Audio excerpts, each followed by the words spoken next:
So unless you're a minimalist, moving out is always going to be a pain in the butt. It is always going to suck no matter how much you actually prepare for it. However, you can make this process a lot less sucky. That's the idea for this video. And by the way, in the past 3 years, I have moved about 6 times. And I am preparing to move one more time. I moved from my mom's house to my first apartment in Puerto Rico, my first apartment in Puerto Rico to my second apartment, and my second apartment to my very own home, from my very own home to my mom's house in Dominican Republic, from my mom's house in Dominican Republic over to my first apartment here in Dominican Republic, and now I'm setting off for another apartment, hopefully. This all has happened in the past like 3 to 4 years, I'm not mistaken, and there are a lot of things I basically learned on the way. So the whole goal is to teach you guys these 10 tips I basically learned along the way to make moving less sucky, although it will suck. You really can't get around that, okay? On this move, I am trying to make myself a minimalist. I really am. I never want to be moving out with like over 10,000 items and have things I have no idea where they are, where they came from, and what I'm going to do with them, okay? So let's get right into this video. Do me a favor and smash the like button. I appreciate it a ton. Now, the very first tip, guys, that I actually have for you guys is going to be don't wait until the very last moment to actually move, okay? Here's what I mean.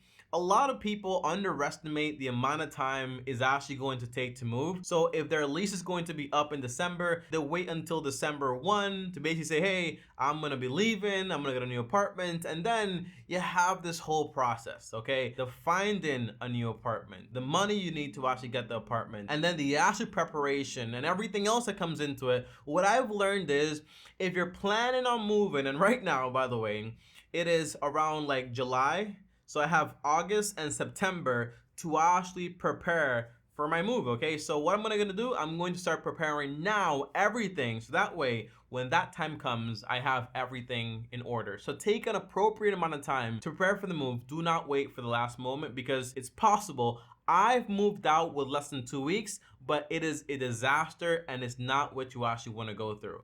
Number 2 is use the move to clean up things you basically don't need. I'm going to be doing this, so if you're moving, if it's your first time or your second time, and you know for a fact you have a lot of things you actually don't need. For example, I had over 20 pairs of sneakers. I sold a bunch of them. I still have about like 13 to 14. I only use 2 pairs of shoes, literally. I use one to go to the gym, I use another one to go to church, and I use another one to do regular stuff, but that is basically done for because that shoe just basically went off the rails. I just ruined them. So I basically just use 2 pairs of shoes, okay? So I'm gonna be getting rid of most things and keeping about 3 to 4 pairs of shoes and calling it a day. And the shirts I use regularly, but I don't want a closet full of things I basically don't use because shoes, they go bad. Clothes, it gets stinky and moldy. You don't want that stuff around your house, okay? Now, the third tip I actually have for you guys is basically make sure the apartment is no more than 30% of your net income per month. This is very important, okay? Because when it comes to a new apartment, yes, there are a lot of things with the move, but it's also the financial aspect. You don't want to get into an apartment that every single time you pay the rent, you feel like your life is being ruined. You feel like all the money you're getting paid is going into rent. I always recommend, okay, before you move, if you haven't moved just yet, haven't signed any papers yet, you just got a plan, okay? Consider moving out with like roommates. And by the way, make sure the contract is not in your name because people move out all the time. And or be in your name, but be prepared to actually find a new tenant if your friend leaves or gets married or just basically is a deadbeat, okay? But it's very important that all your check is not going towards rent. So a common rule I have, make sure it's no more than 1/3 of your monthly income. But if it can be 20% or 15%, even better. Even better, okay? The lower, the better. That way you have room to pay off debt and do a bunch of other things. Now, tip number 4, guys, is going to be shop for condiments at Walmart, not Costco. This is a personal mistake I made, and in reality, I would say if you're moving out for the first time, take some time to slowly buy the things that you actually use all the time, okay? For example, I had no idea, but when I moved out, I did not think about how much it would cost to buy ketchup, mayonnaise, seasoning, salt, sugar, and it's not like those things are expensive, but they are expensive when you're buying them all at once, okay? Now, tip number 5, guys, is actually going to be learn to cook. Super important. Moving out for your first time, and even your second time or fifth time and you don't know how to cook and you're going to be living on your own, the answer is learn to cook. When I moved out, I learned very quickly how to meal prep because Uber Eats is not sustainable. Eating out all the time, it's not sustainable. It is going to hurt your health. And on top of that, it is going to hurt your wallet. That's how I basically lost about 50 pounds. Meal prepping, cooking at home, and doing all that cool stuff, okay? Saves you money and time. Now, tip number 5 is you need boxes. Instead of actually going to Home Depot or Lowe's to get boxes, just ask your friends to get some boxes, or go, for example, to a store and also get some free boxes. For example, me, when I was moving out the last time, I went over to a supermarket and I asked for empty boxes and they told me, sure, you can have them. I'm not sure if you can actually do this at Costco because Costco reuses their boxes, but the boxes are actually for their customers. But think about places that use boxes and ask them for the boxes. That way they don't throw them away. It's actually pretty helpful. A lot. Also, instead of getting, for example, like a whole bunch of, what do you call those little things that you actually pop that are bubble, like wrap? Bubble wrap? Bubble wrap. There you go, bubble wrap. You could actually use newspapers. A lot of newspapers. You can actually probably get that for free somewhere. If you have old notebooks you're not using and you basically just have them there collecting dust, the answer is rip off those pages, and that could be basically the stuffing you put in between stuff to actually make sure things don't actually break. And by the way, make sure the boxes you actually get have handles. It just makes it a lot easier to carry things with some handles. By the way, don't overthink it. If the box doesn't have handles, it's just literally like a little hole there, okay? So you can basically draw it out with a pen, grab a scissors or a knife, and cut in the handles. Not too far up, not too far down, but just right, so that way the box has enough like leverage so it doesn't just break apart when you're trying to hold it by the handle. And by the way, but use your suitcases, use your duffel bags, use all the things you actually have. And by the way, pillowcases, you could actually use that too to stuff things in it. Now, number 7, and these are basically like the most important essential things that you actually want to worry about when it comes to your move. The most important things to actually worry about on the move is going to be, number 1, assemble your bed first, lay down the mattress first, and also make your bed first. That way, when the whole thing is over, or you're semi-done, or basically just move things over, you gotta assemble everything, at least the bed is done and you have somewhere to sleep. Second thing that's most important is make sure you have your bathroom stuff, okay? Your bath towel and also your toothbrush, all that stuff in a box to put it in the bathroom. This way, you have your bed ready, you have your necessity for the bathroom things ready, and that way you're good to go. If you can take a shower, you can go to bed. Things are a lot easier than you trying to figure out where are the bed sheets, where am I going to sleep, and where's my toothbrush, okay? And then we have number 8 here. Tip number 8 is going to be worry about your last place and the condition you're actually leaving it in, okay? So whenever you actually rent a place, you're going to have a deposit to actually pay. Obviously, if your place that you currently live now, when you move out from it to the new place, is basically, your old place is basically like ruined and trashed and dirty and unclean, the answer is the landlord is going to charge you a bunch of money. If you live at your parents' house, they're probably going to be upset, okay? So making sure your old place is clean and taken care of is super important. You have options here. Do it yourself or hire someone to actually come in and clean it. That way you have less on your plate. Because let me tell you something, okay? Landlords will tell you, I have a friend that's a landlord, and he was like, there are so many simple things that he did himself, and he basically charged the person the hours of a professional to come and do it, because he said, that's my time, I'm gonna charge him for my time. But if you have, for example, holes, you actually like for your paintings, and you kind of like screw things in, you can basically get, for example, the things you actually need to cover those holes up.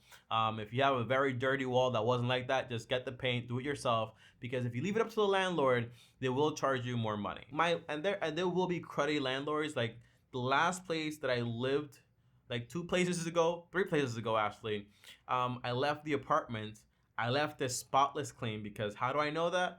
I hired someone to come over and clean the place, and the landlord was like, I needed to clean everything over, so I'm gonna charge you for this. A liar, a liar. Just didn't want to return the deposit, but I left it in God's hands, okay? Tip number 9 is gonna be number your boxes by importance. If you're going to have boxes and things you actually need, having a number on them to give you organization is super important. Instead of having like random boxes that have names of things, have them numbered. So I told you, number 1 is going to be bedroom stuff, right? Like you're like making your bed and all that stuff, right? Like your sheets and your pillows or whatever. Have that label 1.